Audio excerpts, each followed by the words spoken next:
문서의 변화가 되게 많으신 분이에요. 그리고 올해 새 출발하시는 시기예요. 진짜 올해 이제 47 경신생들은요, 올해를 잘 누리셔야 돼요. 이 47 대성주 대운이라고 그러거든요. 이때 귀인도 나오고 문서도 나오고요. 이때 돈도 따라붙는 운이라고 할 수 있어요. 네, 안녕하세요. 그럼 저희 또 2020년 병원년을 맞이해서 47세가 되신 우리 원숭이띠 분들 신년운세 한번 알아보려고 하는데요. 우선 이분들 사실 원숭이 떠올리시면 좀 어떤 것들 생각이 좀 나실까요? 인정이 많고 사정이 많고 어떻게 보면 좀 신경성이 있고 예민하고 또 어떻게 보면 남들이 봤을 때 되게 까칠하게 보이는 사람들, 좀 도도하게 보이는 사람들, 근데 겉과는 틀리게 속정이 많은 사람들, 그리고 일복을 많이 타신 분들이라고 볼 수가 있죠. 그래서 남자든 여자든 간에 인덕은 솔직히 없어요. 다들 하나같이 자수성가짝으로라고 볼 수가 있어요. 그러니까 내가 노력해야지만 먹을 수 있는 사람들, 그래서 조금 꽁복이 덜한 사람들이라고 볼 수가 있겠지. 그러니까 말 그대로 노력을 많이 하셔야지만 살 수 있는 사람들이라고 볼 수 있어요. 그러면 이분들에서 어떤 초년과 중년의 길을 좀 걸어오신 분들이 좀 많은 것 같아요? 외로워요. 항상 고독하고 이분들이. 그리고 어떻게 보면 남을 좋아해. 사랑하고 말 그대로 겉은 냉정하지만 좀 누구한테든지 인정이 많아서 좀 기대고 싶은 사람들이 많다고 볼 수가 있겠죠. 근데 기대고 나면 항상 덕이 없어요. 배신이 많고 인간의 주작이 많다고 할 수가 있겠죠. 말 그대로 부모 동기이신 그런 거 덕 많이 없어요. 말 그대로 자수성가자기 때문에. 그리고 일찍이 객집밥도 내가 먹어야 되는 사주고 초년이든 중년이든 나가서 사회생활을 빨리 해야 되는 사람들이에요. 그러니까 공부를 조금 많이 했으면 배움이 많았으면 되게 똑똑하신 분이거든요. 안 배웠다고 하더라도요, 촉도 빠르고 예감도 빠른 사람들이라고 볼 수가 있죠. 또 우리 같은 신의 기운들도 좀 많으신 분이에요. 그래서 예감이 많고 센스가 많고 어디다 내놔도 또 일적으로 누구한테 뒤지지 않는 사람들, 말 그대로. 그러니까 총기도 있고 지혜도 있고 똑똑하신 분들이에요. 근데 한 가지 진짜 덕이 없는 건 인덕이 없다는 거겠지. 사람 덕이. 사람덕이 없다는 뜻이 아니라 이분들이 뭐 살아가면서 초년에는 뭐 부모덕이 없다든지, 그렇죠. 중년에는 뭐 배우자덕이 없다든지 그런 경우가 좀 많았던 건가요? 우리 이제 이 잔나비띠들이요, 의외로 이렇게 초년을 떠나서 중년을 떠나서 희한하게 배우자 복은 진짜 많이 없어요. 그러니까 남자들을 떠나서 남자들은 좀 객지에 나가서 부부가 조금 이렇게 이별을 하고 공망을 갖고 각자 이렇게 좀 사시는 분들이 있다고 그랬죠. 어쩔 수 없이 먹고 살아야 되니까 떨어져서. 근데 또 여자분들은 이별을 당하고 아니면 사별을 하고 좀 남편의 궁이 적다고 볼 수가 있죠. 그래서 내가 벌어야지만 먹고 살 수 있는 여성들도 되게 많다고 볼 수 있죠.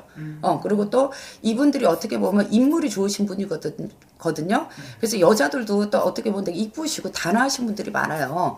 또 사주에 또 사람이 또 많이 딴다고 볼 수가 있죠. 이분들이. 그래서 뭐 이별을 했다든지 사별을 했다든지 해서 좀 이렇게 다른 사람들과 교제를 또 하시는 분들도 꽤 있어요. 이분들이. 근데 만나는 사람마다 덕이 안 돼. 왜냐면 이 잔나비띠들이 원숭이들이 남자의 궁이 되게 적어요. 그래서 사람을 너무 믿으면 안 돼. 근데 그냥 착한 걸 보고 내가 이 사람과 교제를 하겠다고 하면 하는 거지. 솔직히 얘기하지만 나한테 벌어다 주는 거, 날 입혀주는 거, 날 먹여주는 거, 그런 남자들은 많이 없어요. 솔직히 얘기하지만. 그러니까 항상 플러스가 있으면 마이너스가 많은 여자분들이 많죠. 그래서 여자로서는 되게 외롭다고 볼 수 있어요. 그러면 이분들 어떻게 보면 가정이 있어도 가정에서 내가 여자인데도 가장 역할까지 한다든지 많아요. 그런 분들이. 그러니까 나가서 활동해야 되고, 그리고 또 자식들한테도 헌신해야 되고, 부모로서. 그러니까 자식에 이렇게 보면 또 욕심도 되게 많으신 분들이거든요. 네. 그리고 내가 부양해야 되는 책임감을 누구보다도, 어느 부모보다도 더 갖고 사시는 분이라고 있어요. 그래서 내 가정을 꼭 지키려고 애쓰시는 분들이에요. 아빠도 그렇고, 엄마도 그렇고.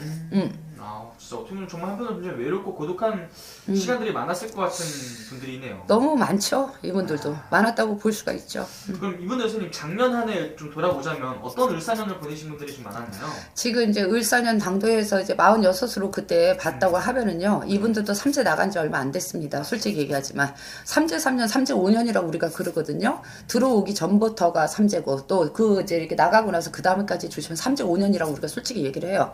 근데 이분들이 46까지, 이제 을사년까지는요, 솔직히 오고 가도 못하는 격에 있었을 것 같아요. 그리고 뭐 자식이라든지 부부라든지 가정사로 좀 시끄러웠던 분들이 좀 많았다고 볼 수 있겠죠.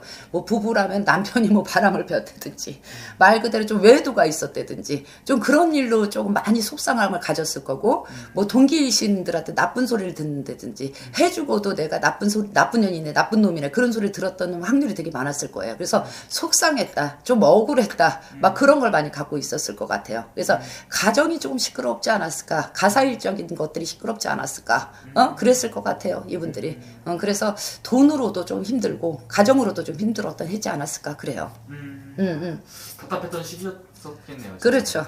그럼 지금부터 굉장히 또 중요한 시기인 것 같은데 네네. 올 한해 이분들 좀 운기 좀 어떻게 보이실까요? 올해는 이사도 많고요, 이동도 많고요, 문서의 변화가 되게 많으신 분이에요. 그리고 올해 새 출발하시는 시기예요. 진짜 올해 이제 47 경신생들은요, 올해를 잘 누리셔야 돼요. 이 47 대성주 대운이라고 그러거든요. 이때 귀인도 나오고 문서도 나오고요. 이때 돈도 따라붙는 운이라고 할 수 있어요. 근데 이때에 또 상문살이 또 퍼지기도 한답니다.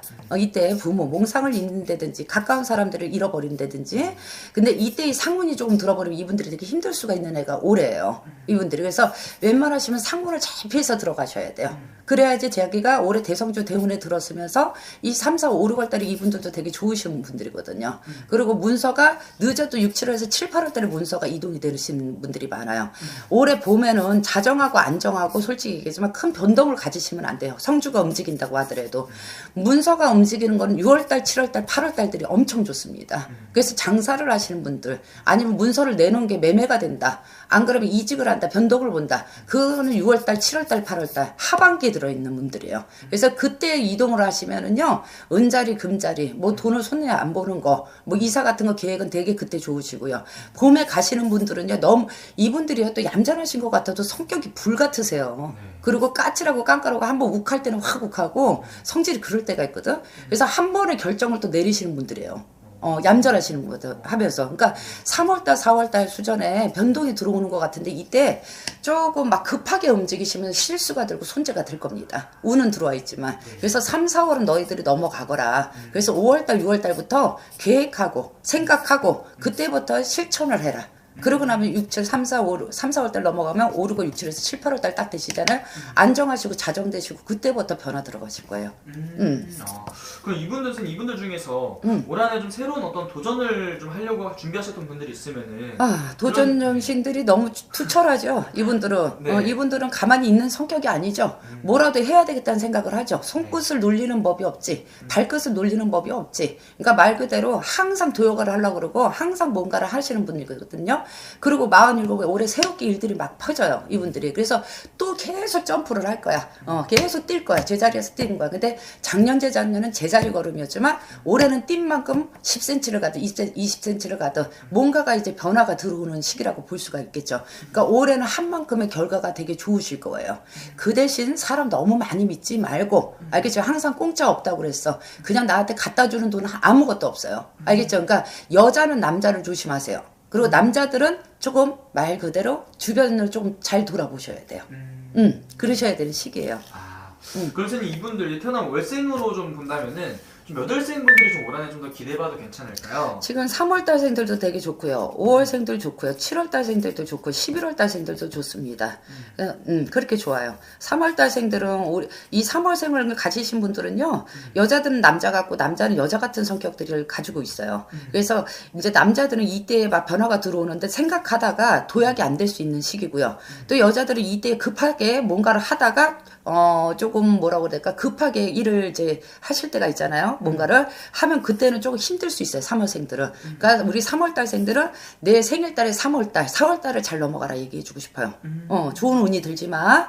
그러니까 3월달생들은 올해 조금 돌다리 두드리다가 6월에서 7월달, 8월달을 결정해주면 되게 좋아요. 그리고 5월달생들은 올해 변동 많습니다. 그리고 올해 뭐 승진이라든지 이직이라든지 좋은 자리를 영전할 수 있는 깨가 들고요. 7월달생들은 올해 금전재수가 조금 있는 운들이고요. 또 11월달생들은 올해 뭔가를 배우겠다, 뭔가를 다시 새 직업을 갖겠다 한다고 하면 그거 갖고 변동 보시면 좋아요. 투잡 같은 것도 괜찮고. 괜찮네요, 진짜. 네네. 정말 어쨌든 어떻게 보면 좀 긍정적인 변화들이 많이 찾아오는 시기다 이렇게 볼 수 있을 것 같아요. 그렇죠. 다만 또 이분들도 선택의 기로에 있어서는 굉장히 또 중요한 시기이기 때문에 그런 것들은 아무래도 개별적으로 여쭤보는 게 제일 정확하겠죠, 선생님. 네네. 알겠습니다. 선생님, 자세히 궁금하신 분들은 생년을 넣어서 본인 또 개별 상담 통해서